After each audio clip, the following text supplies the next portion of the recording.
The rejection did not come loudly or cruelly. It arrived quietly, like a door closing without a slam, leaving only the echo of what might have been.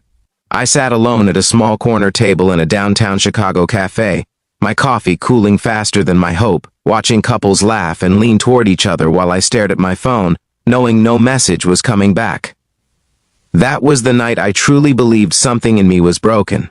And yet, that same night, without warning, would become the beginning of a story that changed my life forever. Before the story goes further, take a moment right now. If you believe in kindness, second chances, and the quiet miracles that happen when people least expect them, please like this video, share it with someone who needs hope, comment your thoughts, and subscribe to the channel. Your support keeps stories like this alive. My name is Daniel Carter. I was 34 years old, born and raised in Ohio, now living in Illinois for work.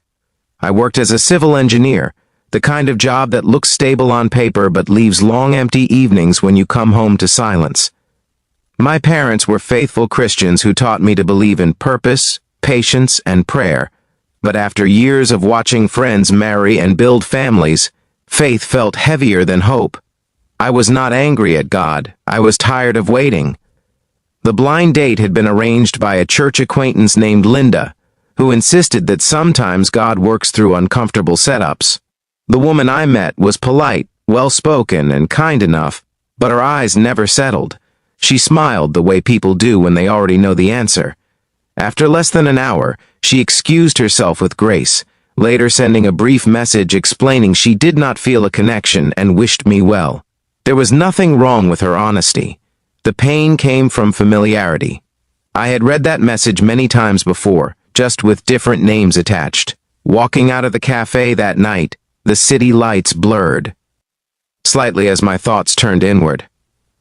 I wondered what flaw people saw so quickly. I wondered if being steady, quiet, and sincere was no longer enough. I wondered if maybe my life was meant to be useful but lonely.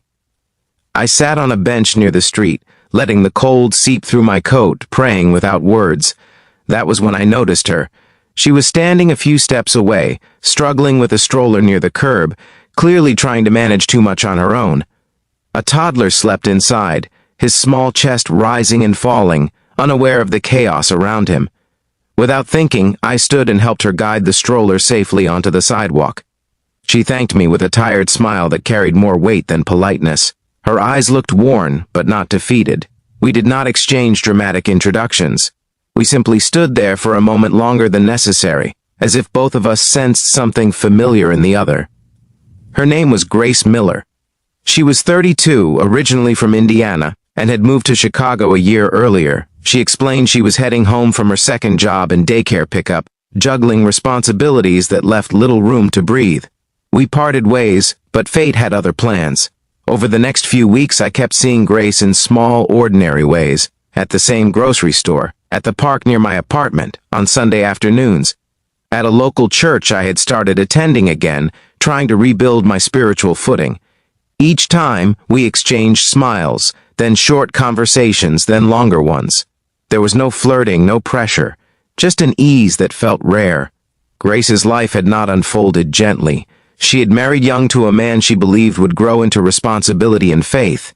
Instead, he grew distant, then absent, then gone.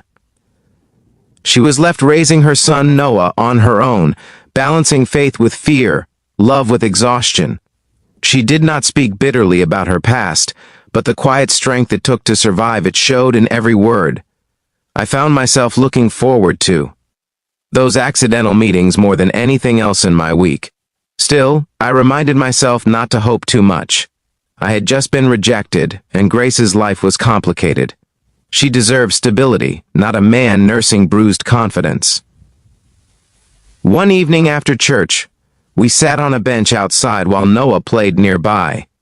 The sun was setting, painting the sky in soft gold and blue. Grace looked unusually nervous, twisting her hands together.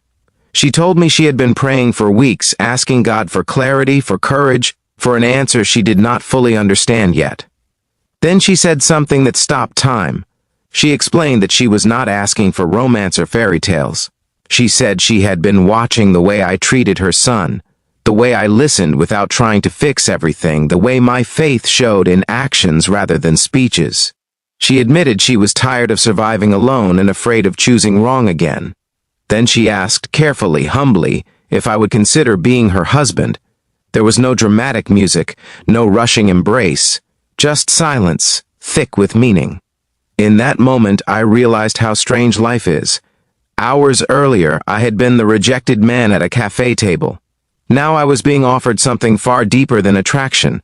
I felt fear, doubt, and disbelief rise together.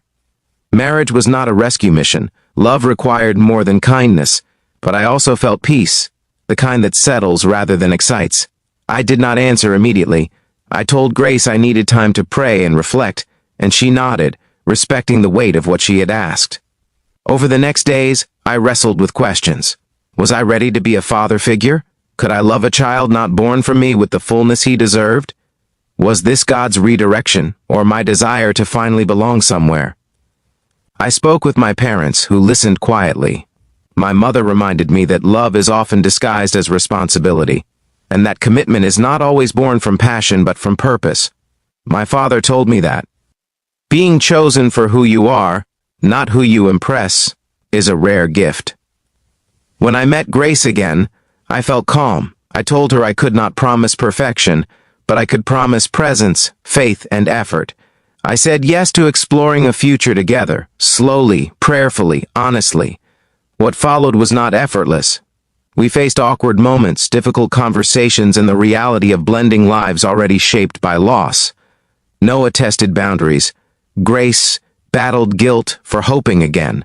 I confronted my own insecurities, the fear that I was a second choice rather than a chosen one.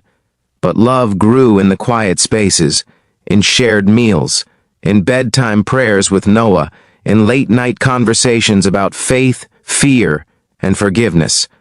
I learned that being a husband is not about being needed, but about being willing. Grace taught me that strength and softness can coexist. Months later, standing in a small church surrounded by friends and family, I watched Grace walk toward me, Noah holding her hand. There was no doubt left in me. I had not been rejected. I had been redirected. If this story is touching your heart right now, please pause and engage with this video. Like it, share it, and subscribe if you believe that love sometimes arrives in unexpected forms and imperfect timing. Before the ending, I want to ask you something special. Please comment below with the word hope if you believe that rejection can be a blessing in disguise. Your comments mean more than you know.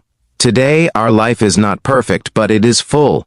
The blind date rejection that once felt like confirmation of my loneliness became the doorway to a family I never imagined. I learned that sometimes God removes what is shallow to prepare us for what is sacred. And sometimes, the question that changes everything is not, will you date me, but will you walk this life with me? If this story moved you, let your heart respond. You never know who might find their own second chance through it.